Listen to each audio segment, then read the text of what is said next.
Okay, so we're going to take a look here at information for 4.02, where they're asking you whether you should raise the minimum wage or change gas prices or have the government intervene in gas prices. Now, for this assignment, you're not going to answer both questions. You're going to pick one or the other.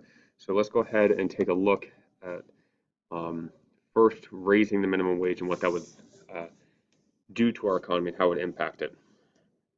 So first thing we have here is our price and quantity, our demand and supply graph. So we have on here on the vertical axis, you have price level. On the horizontal axis, you have quantity. You have a downward sloping demand line, and this is going to represent your demand of labor, and the upward sloping portion is going to represent your supply of labor. The intersection between both of these is going to be equilibrium, and if you're at the equilibrium, it basically means that at this point, everyone who wants one can get one. So in this case, we're talking about jobs, supplying of labor. At $8.50 an hour before the pandemic, pretty close to everyone who wanted to get a job could get one. Now, what would happen if the government came in and artificially made it so that you were unable to charge $8.50 for your labor, that you had to charge $15 for your labor? Well, at that point in time, you would see that the price of labor goes up. We have a price floor. You're not allowed to go below a floor. You're not allowed to charge less than or go below that $15. So there are some people out there that aren't really willing to work for $8.50 an hour, but they would be willing to work for $15 an hour. As the price of labor goes up, as minimum wage goes up, there's going to be more people willing to work. So the supply of labor goes up. Seems logical, right? Then we can see that some people are willing to hire you at $8.50 an hour to do something like maybe hold a sign, or a low skilled job like maybe just push around a broom or something like that. Something that's not doesn't require a whole lot of skill or training. But at $15 an hour, they might say, you know what, that's not really worth it to me. I'll try and figure out a way to either eliminate that job completely or find a technology that might be able to replace you. And because of this, this is the short term. In the short term, you might see that quantity supplied of labor increases and the quantity demanded of labor will decrease. This will leave you with a surplus of labor, or leading to a higher level of unemployment in the short run. Now, that's only half the argument. That is not the complete economic outlook. Because when we look at the complete economic outlook, we're going to look at not just the supply side, we're going to look at the demand as well. So now that workers are making more money, what are they going to go do? You got more money, you're going to go spend more. You're going to buy more stuff. You'll see that there's a dramatic increase in the demand of goods and services. And in order for businesses to create more goods and services, what are they going to have to do? They're going to have to hire more workers to meet that demand for more goods and services. Economists have shown time and time again that on small local economies, statewide economies, and even large national economies, that when the minimum wage is increased, that there is negligible impact on unemployment. In the long term, unemployment has no major impact. But what does it impact? Well, the prices have the ability to go up a little bit. If you got to pay your workers a little bit more, then yeah, the cost of the labor goes up. It's not the cost of the other inputs, the transportation and the actual item itself is not changing. It's just the cost of the labor. So you pay your workers a little more. But how much does it change? Studies have shown, I saw one that looked at Walmart and said that if Walmart had increased the wages of their workers to approximately $3 or $13.15 an hour, and they looked at Walmart because Walmart is a very large corporation that has lots and lots of employees that are making very low wages. They said, all right, well, if Walmart had to pass off all of their expenses off to the consumer, and they raise the prices of their goods and services so that there would be no change in their profit levels, how much would they have to raise their prices by? And it came out to be around 2%, 2% more. So that means your grocery bill goes from $100 to $102. Are you going to stop shopping at Walmart because your groceries go from 100 to 102? No, no, you're not. But how does this impact the poorest workers? Yes, they're going to have to pay 2% more for their groceries, but their wages are going to increase substantially. Their wages will increase from, 70% or 80%. It's going to be a dramatic increase for them. So their real wages after adjusting for inflation is going to be significant. You're going to see that prices are going to go up a little bit for all people, but wages for the poorest are going to increase significantly. They're going to go up a lot. And because of this, there's going to be a large portion of the population that is lifted out of poverty. You're going to see a decrease in overall poverty. Right now, the federal minimum wage in the year 2021 is $7.25 an hour. If you were to work 40 hours a week, 50 weeks a year, that would be $14,500 a year before taxes. $14,500 a year is not enough to be able to afford shelter, food, clothing, and medical supplies. So oftentimes the government will have to intervene and help out through the government spending more on, SNAP benefits, housing like Section 8 housing, or just overall cash payments like welfare. But if workers are now making a living wage and they're lifted out of poverty, the government's not going to have to spend this. You're going to have less government spending, lower budget deficits produced from this lower amount of poverty. You're also going to see that there's going to be lower amounts of crimes of necessity. Now, I consider myself, and I know that I'm being recorded here, but I'll say it anyways. I consider myself a relatively kind person, relatively logical person, relatively rational person. But if I was making only $14,500 a year and I had to feed my 10-year-old son and my wife, and I came home every day seeing that my son didn't get enough to eat, that he was being malnourished, and my wife was struggling, and I was struggling over and over and over again on a daily basis, I would rob any single one of you without hesitation. I would commit crimes of necessity to feed my child. Absolutely. And in the United States, crimes of necessity happen on a daily basis.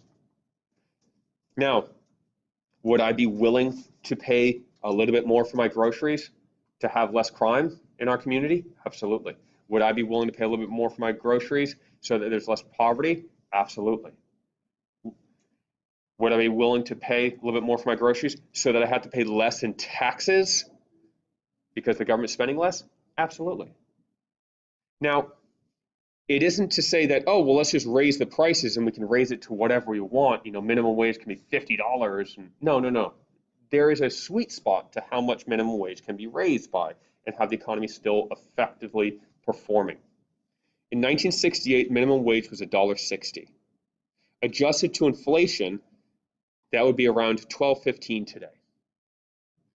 If we were to adjust that not to inflation, but to how much workers are actually producing, to real gross domestic product, how many goods and services we're actually making because of advances in technology, it would be closer to $21 an hour. So we actually can increase minimum wage. The sweet spot is going to be somewhere in between there, in between $12 and $21. Sure, so $15 an hour? Yeah, no problem. Our economy can handle $18 an hour minimum wages. It can absolutely do that because of the advances in technology and worker productivity. If you go above that $21 an hour zone, that's when you're going to have a little bit of a decrease in our economy. There are Scandinavian nations that have minimum wages of around $20 an hour, and they're fine.